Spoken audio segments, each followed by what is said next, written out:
आज कहीं मुझे शीतर चल चल जाऊँ भिडियो शेष देखते निश्चय जानवे। तो हे गाइस आज हूँ मो 100 डे चैलेंज 13 नंबर दिन।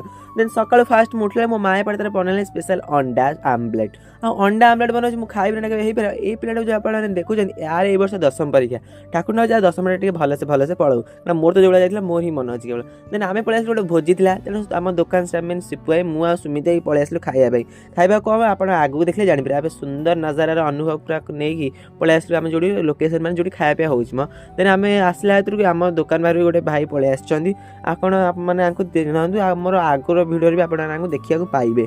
देन एपटे देखिए खाଇବା बसीगला। देन मुझे यहाँ बिल आड़े पलि आसला चारिड़े भाई खाली पहाड़ ही पहाड़ गाँ को छाड़ी जी इच्छा ना। देन मुझे खाई सारा पलि आसली पाउच पानी आने मोर गोटे पुणागत रोग रही भाई सजौटी भोजी गोटे पाउच पानी देन मुझे पलि आसली दुकान गोटे तुलसी खाई सारा कम चली जाए जान मो साइकेल भाई लीक हो जाए। जब मो भिडियो आप टे भल लगी गोटे फॉलो आ गोटे यूट्यूब देखले सब्सक्राइब बाय जय जय।